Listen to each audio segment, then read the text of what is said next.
जय हिंद दोस्तों, मैं उपेंद्र कुमार आप सभी का स्वागत करता हूं आप सभी का अपना चैनल यूके ट्यूटोरियल में। और आज हम लोग कंप्यूटर नॉलेज से संबंधित संख्या पद्धति जो मेरा टॉपिक है इसको देखेंगे और इससे रिलेटेड सारे प्रश्नों को देखेंगे। और ये सारे प्रश्न हर किसी न किसी एग्जाम में आया हुआ प्रश्न है, तो चलिए आप इसे बनाइए और बना करके अपना अनुभव को और बढ़ाइए। चलिए देखते हैं, अगले प्रश्न की ओर बढ़ते हैं। प्रश्न कह रहा है दोस्तों कि कंप्यूटर की स्मृति सामान्य तौर पर किलोबाइट या मेगाबाइट के रूप में व्यक्त की जाती है। एक बाइट बना होता है, तो एक बाइट कितने का बना होता है दोस्तों, ये बताना है। ऑप्शन ए कह रहा है का 8 द्विधारी अंकों का। इसके बाद देखिए दोस्तों, तो आगे कह रहा है ऑप्शन में कि 8 दशमलव अंकों का। सी कह रहा है कि 2 द्विधारी अंकों का और डी कह रहा है कि 2 दशमलव अंकों का। तो आपको पता होगा कि एक बाइट जो होता है दोस्तों, ये बना होता है 8 द्विधारी अंकों का बना होता है। तो इसका जो ए ऑप्शन है दोस्तों, ये सही हो जाएगा। तो इसको ध्यान में रखिएगा कि एक बाइट बना होता है 8 द्विधारी अंकों का। चलिए आगे बढ़ते हैं अगले प्रश्न की ओर और इसकी व्याख्या को देखते हुए चलते हैं। व्याख्या में कह रहा है दोस्तों कि कंप्यूटर मेमोरी का सबसे छोटा भाग बीट कहलाता है।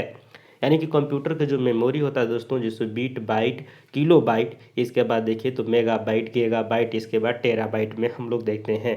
तो सबसे छोटी इकाई जो होती है वो कहलाता आपका बीट कहलाता है, जो द्विधारी अंक यानी बाइनरी डिजिट का संक्षिप्त रूप है, जिसे 0 या 1 से व्यक्त किया जाता है। 8 बिट के समूह को एक बाइट कहा जाता है। ये बहुत इंपॉर्टेंट है, इसको ध्यान में रखें। 8 बिट को एक समूह को बाइट कहा जाता है, जो कंप्यूटर मेमोरी में किसी एक अक्षर या कैरेक्टर को दर्शाता है। 1024 बाइट 1 किलो बाइट के तथा 1024 किलो बाइट 1 मेगाबाइट के बराबर होता है। तो ये सभी आप लोग जानते होंगे कि 1024 बाइट जो होता है इक्वल टू 1 किलो बाइट होता है, यानी 1 KB होता है। इसके बाद देखिए दोस्तों, तो आपको पता होगा कि 1024 KB मिल करके आपका 1 MB बनाता है। 1024 किलोबाइट मिलने के बाद 1 मेगाबाइट होता है। MB मतलब होता है मेगाबाइट। चलिए आगे बढ़ते हैं। तो सबसे छोटी इकाई क्या होती है, बीट होती है दोस्तों। और 8 बीट मिल करके एक क्या बनते हैं, बाइट बनते हैं। और 1024 बाइट बन के 1 किलो बाइट बनते हैं और 1024 किलो बाइट बन के 1 मेगाबाइट बनते हैं। चलिए अगले प्रश्न की ओर। अगला प्रश्न कह रहा है कि 1 किलो बाइट बराबर होता है, यानी कि 1 KB जो होता है दोस्तों, ये कितने के बराबर होता है। तो 1 KB जो होता है, या आपको पता हो गया होगा कि 1024 बाइट के बराबर होता है। यानी 1 किलो बाइट बराबर 1024 बाइट्स होते हैं। और एक बाइट में कितने होते हैं दोस्तों, तो 8 बीट होते हैं। इसको ध्यान में रखिएगा कि 8 बीट मिल करके और एक बाइट बनाते हैं। और सबसे छोटी मेमोरी इकाई होता है बिट, जिसे बाइनरी से जो नंबर होता है 0 या 1 से उसे प्रदर्शित करते हैं। चलिए इसकी व्याख्या को देखते हैं। व्याख्या में कहा दोस्तों कि कंप्यूटर मेमोरी को द्विधारी पद्धति में मापते हैं। इस कारण 1 किलो बाइट यानी 1 किलो बाइट में 2.10 के 10 पावर बाइट बराबर यानी कि 1024 बाइट होता है। आगे बढ़ते हैं दोस्तों अगला प्रश्न की ओर। अगला प्रश्न कह रहा है कि कंप्यूटर भाषा में एक मेगाबाइट में कितने बाइट होते हैं। तो 1 मेगाबाइट यानी कि 1 MB पूछ रहा है दोस्तों, तो 1 MB में बाइट बताना है। तो आपको पता होगा पहले दोस्तों कि 1 MB कितने के बराबर होता है। तो 1 MB होता है 1024 KB के होता है। तो 1024 KB बराबर 1 MB होता है। और आपको पता होगा कि 1 किलो बाइट में अगर देखें दोस्तों, तो आपका जो होता है 1024 बाइट बराबर 1 किलो बाइट होता है। तो 1024 गुणित 1024 करेंगे तब इसका आंसर आएगा। तो इस तरह से अगर इसको हम लोग अगर देखेंगे दोस्तों, तो इसका आंसर आपका डी सही हो जाएगा। तो आप इसको गुना करके निकाल सकते हैं। तो याद रखिएगा 1 मेगाबाइट बराबर होता है आपका 1024 किलो बाइट। और 1024 किलो बाइट इक्वल टू होता है, आपको पता होगा कि 1 किलो बाइट होता है। तो इसको ध्यान में रखिएगा। तो 1024 byte equal to 1 kilo byte. और 1024 किलो बाइट बराबर 1 मेगाबाइट। और 1024 मेगाबाइट बराबर 1 होता है गीगाबाइट, यानी कि 1 GB होता है। और 1024 GB बराबर 1 होता है टेराबाइट, TB होता है। चलिए आगे बढ़ते हैं। अगला प्रश्न कह रहा है दोस्तों कि 8 बीटों के समूह को कहते हैं। तो 8 बीटों के समूह को क्या कहा जाता है दोस्तों, तो बहुत आसान है। 8 बीट बराबर 1 बाइट होता है। तो याद रखिएगा 1 बाइट और यही 1024 बाइट बराबर 1 किलोबाइट होता है, यानी 1 KB होता है। तो 4 बिट बराबर होता है 1 निबल। इसको भी ध्यान में रखिएगा कि जो अगर देखिए छोटी छोटी सबसे छोटी इकाई मेमोरी की होती है बिट, और 4 बिट मिलकर 1 निबल बनाता है, और 8 बिट मिला करके 1 बाइट बनाता है। तो 1 बाइट में अगर पूछेगा कितने निबल हो गए तो 2 निबल हो जाते हैं, क्योंकि पता होगा कि 4 बिट बराबर 1 निबल, तो 8 बिट बराबर कितने हो जाएंगे, 2 निबल हो जाएंगे। और पता होगा कि 8 बिट मिलके 1 बाइट बनता है, तो 1 बाइट में कितने निबल होते हैं, तो 2 निबल होते हैं। इसको भी थोड़ा सा ध्यान में रखिएगा। इसके बाद आगे बढ़ते हैं दोस्तों, तो इसकी व्याख्या में ही देख सकते हैं कि 1024 बाइट जो होता है 1 किलोबाइट कहलाता है। आगे बढ़ते हैं अगले प्रश्न की ओर। अगला प्रश्न कह रहा है कि 1 बाइट से कितने मूल्य निरूपित किए जा सकते हैं। तो 1 बाइट से कितने मूल्य निरूपित किए जा सकते हैं। तो 1 बाइट से कितने मूल्य निरूपित किए जा सकते हैं दोस्तों, तो इसका सही आंसर हो जाएगा डी, 256 मूल्य निरूपित किए जा सकते हैं। इसकी अगर बनाना पड़ेगा दोस्तों तो बना सकते हैं, जैसे कि आप यहाँ पर देख सकते हैं इसकी व्याख्या में 1 बाइट में 8 बिट होते हैं, और 1 बिट जो होता है 0 या 1 से बना होता है। इसी तरह 1 बाइट से कुल 10 के पावर 8 यानी कि 256 मूल्यों को निरूपित किया जा सकता है। चलिए आगे बढ़ते हैं दोस्तों अगले प्रश्न की ओर। अगला प्रश्न कह रहा है कि इनमें से कौन कंप्यूटर में प्रयुक्त अंक पद्धति है। तीन में से बताना है कि कौन से कंप्यूटर में प्रयुक्त अंक पद्धति है। तो अंक पद्धति को अगर देखेंगे दोस्तों तो इसमें हो जाएगा आपका द्विधारी, ऑक्टल और हेक्साडेसिमल। तो उपरोक्त जो है तीनों हो जाएंगे। तो इसको थोड़ा सा ध्यान में रखिएगा कि कंप्यूटर में प्रयुक्त अंक पद्धति में तीनों आते हैं, द्विधारी यानी बाइनरी नंबर आते हैं, ऑक्टल भी आते हैं और हेक्साडेसिमल भी आता है। इसकी व्याख्या को देखिए दोस्तों, तो व्याख्या में कह रहा है कि हालांकि कंप्यूटर केवल द्विधारी अंक पद्धति को समझ सकता है, पर परिवर्तन में सरलता के लिए ऑक्टल और हेक्साडेसिमल अंक पद्धति का भी प्रयोग किया जाता है। अगला प्रश्न है दोस्तों कि बिट क्या है। तो बिट क्या है, अगर इसको देखेंगे दोस्तों तो बिट क्या है, तो एक बिट को अगर देखें तो बिट एक होता है कंप्यूटर मेमोरी की सबसे छोटी इकाई होती है। तो इसका आंसर जो है बी सही हो जाएगा। जो बिट होता है कंप्यूटर मेमोरी की सबसे छोटी इकाई बिट है।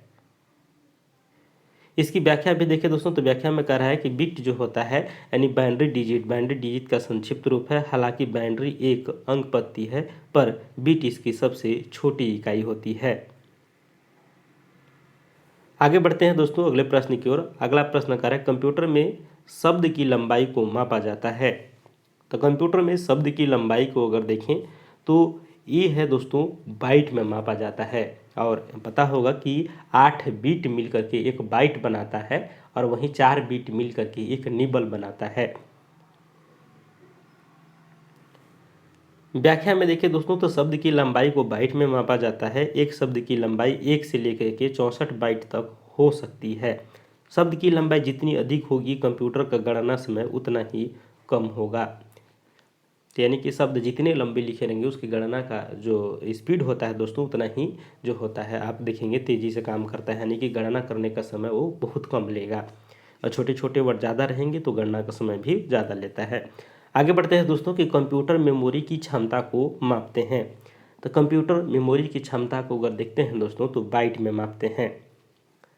तो याद रखिएगा कंप्यूटर की मेमोरी क्षमता को किस में मापते हैं, बाइट में मापते हैं। पहले देखते हैं कितने KB का है, इतने KB का है, 1024 KB का है। KB के बाद देखें तो MB में देखते हैं, MB के बाद उसको GB में देखते हैं, GB के बाद उसको टेराबाइट में देखते हैं। टेराबाइट के बाद आगे जाएंगे दोस्तों तो हेक्साबाइट वगैरह भी होता है, तो वहाँ पर भी हम लोग को नहीं जाना है। चलिए इसकी व्याख्या को देखते हैं। व्याख्या में कह रहा है कि कंप्यूटर मेमोरी को बाइट में मापते हैं, अधिक मेमोरी को किलोबाइट में, उससे अधिक मेमोरी को मेगाबाइट में या टेराबाइट में मापते हैं। आगे है दोस्तों कि बिट का मतलब होता है। तो बिट का मतलब अगर देखें दोस्तों तो पता होगा कि बिट मतलब होता है बाइनरी नंबर। ये सबको पता है क्योंकि आपको शुरू में ही बताते आ रहे हैं कि बिट जो होता है वो बाइनरी डिजिट होता है, जिसमें 0 और 1 से इसे व्यक्त किया जाता है। तो इसका आंसर सही हो जाएगा, बाइनरी डिजिट को ही बिट कहा जाता है। ये दो शब्दों से मिलकर बना है दोस्तों। इसकी व्याख्या देख सकते हैं। बिट मतलब होता है बाइनरी डिजिट का संक्षिप्त रूप है, जिसे बाइनरी से BI तथा डिजिट से T लेकर यानी कि बिट बनाया गया है। यानी बाइनरी में BI को लिया गया है तथा डिजिट में देखिए दोस्तों तो T लिया गया है, इसे बिट बनाया गया है। आगे बढ़ते हैं अगले प्रश्न की ओर। अगला प्रश्न है दोस्तों कि प्रत्येक कंप्यूटर के कीबोर्ड के प्रत्येक कैरेक्टर की ASCII होती है, जिसका पूर्ण रूप है। यानी प्रत्येक कंप्यूटर के कीबोर्ड के प्रत्येक कैरेक्टर की ASCII होती है, जिसका पूर्ण रूप है। तो इसका पूर्ण रूप अगर देखेंगे दोस्तों तो इसका पूर्ण रूप सही आंसर हो जाएगा आपका American standard code for information interchange. इसका आंसर यहाँ पर बी हो जाएगा। ए से हो जाएगा अमेरिकन, एस से हो जाएगा स्टैंडर्ड, सी से हो जाएगा कोड फॉर, CII से हो जाएगा इंफॉर्मेशन इंटरचेंज होता है। तो इसको थोड़ा सा ध्यान में रखेंगे क्योंकि ये प्रश्न है, पूछा हुआ है, तो हो सकता है आगे भी पूछ दे। चलिए यहाँ पर इसकी व्याख्या को देखते हैं। व्याख्या में कह रहा है कि ASCII यानी ASCII का पूर्ण रूप है American standard code for information interchange. यह देखें तो अमेरिकन नेशनल स्टैंडर्ड्स इंस्टीट्यूट्स द्वारा जारी एक लोकप्रिय कोडिंग सिस्टम है। तो ये क्या है दोस्तों, तो एक याद रखिएगा अमेरिकन नेशनल स्टैंडर्ड इंस्टीट्यूट जो है इसके द्वारा जारी एक लोकप्रिय कोडिंग सिस्टम है। अगला प्रश्न दोस्तों कि सुपर कंप्यूटर के लिए शब्द लंबाई की यानी प्रास यानी रेंज होती है। तो सुपर कंप्यूटर के लिए शब्द लंबाई की प्रास होती है। तो सुपर कंप्यूटर के लिए शब्द अगर लंबाई की प्रास को अगर देखेंगे तो ये होता है 64 बिट तक होती है। याद रखिएगा कितने बिट तक होती है, तो 64 बिट तक होती है। तो इसको भी थोड़ा सा ध्यान में रखेंगे दोस्तों कि सुपर कंप्यूटर की अगर लंबाई देखें तो सबसे ज़्यादा होगी प्रास, इसका 64 बिट होगा, और सबसे कम 1 बिट, 1 से लेकर के 64 बिट तक शब्दों की लंबाई को मापा जाता है। अगला प्रश्न दोस्तों कि कंप्यूटर में डाटा स्टोर करने तथा गणना करने के लिए किस नंबर सिस्टम का प्रयोग होता है। तो कंप्यूटर में अगर देखें दोस्तों तो आपको पता होगा कि कोई भी डाटा को स्टोर करने के लिए तथा गणना करने के लिए कंप्यूटर में जो है वो बाइनरी नंबर का प्रयोग होता है। 0 या 1 को बाइनरी नंबर से प्रदर्शित करते हैं। तो इसका आंसर सी जो है वो राइट हो जाएगा। आगे बढ़ते हैं दोस्तों कि पद MB यानी मेगाबाइट प्रयोग किया जाता है। तो मेगाबाइट प्रयोग किया जाता है दोस्तों, ये हो जाएगा इसका आंसर जो है वो मेगाबाइट के लिए। तो MB जो होता है, MB का अगर प्रयोग किया जाता है किस लिए, तो मेगाबाइट के लिए कहा जाता है। देखते हैं हम लोग बोलते हैं कि 4 MB का फ़ोटो है, 5 MB का फ़ोटो है, और फॉर्म डालते होंगे तो बोलता है कि 50 KB के अंदर होना चाहिए, तो 100 KB के अंदर फ़ोटो होना चाहिए। तो ये जो है एक कंप्यूटर की एक मापक रेंज होती है जिसमें आपके साइज को दर्शाता है कि आपकी फाइल कितने KB का है। जैसे कि हम लोग चावल लेते हैं तो वज़न करते हैं कि 1 किलो, 2 किलो, 5 किलो, 500 ग्राम, आधा किलो, इस प्रकार से कंप्यूटर में एक मापक मेमोरी यंत्र है जिससे हम लोग उसको मापते हैं कि कितना बड़ा मतलब कितना हैवी फाइल है। चलिए आगे बढ़ते हैं दोस्तों। अगला प्रश्न है दोस्तों कि 10 लाख यानी 1 मिलियन बाइट लगभग होती है। तो आप इसको देखिए दोस्तों, तो एक अनुमानित करके इसके डिवाइड करके निकाल सकते हैं कि 1 मिलियन जो होता है बाइट लगभग होगी। तो मिलियन बाइट बात पूछा जा रहा है दोस्तों, तो बाइट होगा तो मान लो कि अगर MB में से कन्वर्ट कर देंगे तो बहुत आसानी से हम लोग देख सकते हैं। तो ये लगभग कितने का हो जाएगी दोस्तों, तो आप अनुमानित लगा सकते हैं कि ये मेगाबाइट के बराबर होगा, यानी कि MB के बराबर होगा। क्योंकि 224 गुनी 224 करेंगे तो वही 10 लाख कुछ हज़ार आसपास आता है, 78,000 आसपास। तो आप इसको अनुमान से लगा सकते हैं। इसकी व्याख्या देखिए दोस्तों तो बहुत आसान शब्दों में कि 1 मेगाबाइट बराबर होता है, आपको ध्यान में रखिएगा कि 2 के पावर 20 बाइट, तो लगभग वही होगा 1 मेगाबाइट यानी 1 MB के बराबर होगा। यहाँ पर देख सकते हैं कि दिया भी हुआ है कि ये जो है आपका 1 मेगाबाइट में जो है इतने बाइट होते हैं, लगभग 1 मिलियन बाइट, लगभग 10 लाख बाइट होते हैं। आगे बढ़ते हैं दोस्तों अगले प्रश्न की ओर। अगला प्रश्न कह रहा है कि निम्नलिखित में से स्टोरेज का सबसे बड़ा यूनिट कौन सा है। तो स्टोरेज का सबसे बड़ा यूनिट की अगर बात करें तो ये होता है TB होता है, टेराबाइट होता है। तो इसमें देखेंगे तो आपका सबसे छोटा हो गया किलोबाइट, किलोबाइट से अगर उससे बढ़ेंगे आगे तो हम लोग MB हो गए मेगाबाइट, इसके बाद गीगाबाइट यानी GB में, इसके बाद देखते हैं टेराबाइट यानी TB में। तो फर्स्ट नंबर में, सेकेंड में आपका A, और थर्ड में आ जाएगा A, और फोर्थ में आ जाएगा आपका A। तो इस तरह से आपको इसको एक सीक्वेंस भी याद रखिएगा।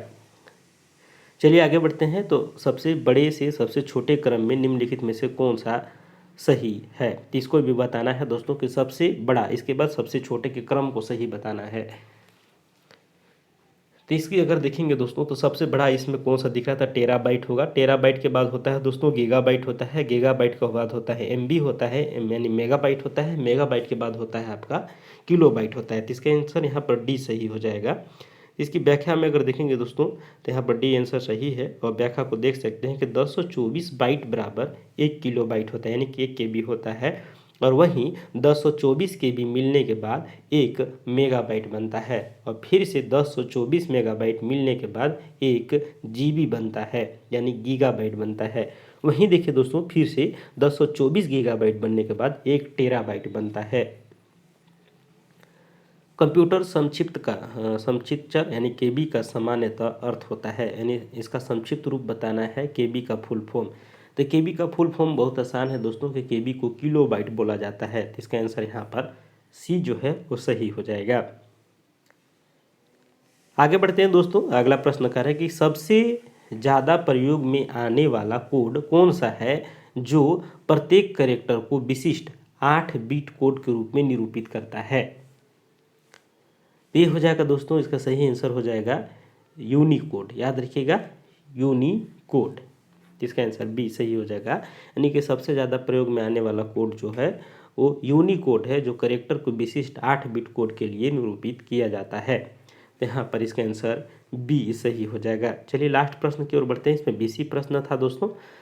तो लास्ट प्रश्न कह रहा है कि कंप्यूटर में एक निबल कितने बिट को निरूपित करता है। तो आपको बताया था दोस्तों कि एक निबल में जो होता है ये कितने बिट होते हैं, तो 8 बिट होते हैं। तो याद रखिएगा। और वहीं पूछ देगा दोस्तों कि एक बाइट में कितने निबल होते हैं। तो एक बाइट में अगर देखें तो 2 निबल होंगे। कि आपको पता होगा कि 8 बिट के यानी 8 बिट मिलने के बाद एक बाइट बनता है, एक बाइट बनेगा। और यही अगर एक बाइट बनता है दोस्तों, अब आपको पता होगा कि 4 बिट मिल के एक निबल बनता है। तो बहुत आसान है कि 4 बिट बराबर 1 निबल, तो 8 बिट बराबर 2 निबल। तो बहुत आसान है। और 8 बिट इक्वल टू 1 बाइट। और 1024 किलो बाइट बराबर 1024 बाइट बराबर 1 किलो बाइट, और 1024 किलो बाइट बराबर 1 मेगाबाइट। तो इस तरह से इसको बढ़ा सकते हैं। तो आज के लिए इतना ही दोस्तों। अगर वीडियो अच्छा लगा होगा तो दोस्तों तक शेयर कीजिएगा। अगला टॉपिक लेकर के मैं बहुत जल्दी आऊँगा। अगला टॉपिक हमारा सॉफ्टवेयर होगा। तो सॉफ्टवेयर टॉपिक जो है दोस्तों तो ये डालूंगा 1-2 दिन बाद, क्योंकि मैं आज जा रहा हूँ ड्यूटी, क्योंकि आज से मेरा फिर शेड्यूल स्टार्ट हो गया ड्यूटी का। तो अभी ड्यूटी से जाऊँगा और 26 जनवरी को जैसे ड्यूटी से आऊँगा तो हो सके तो 26 जनवरी को मैं वीडियो डालूँगा।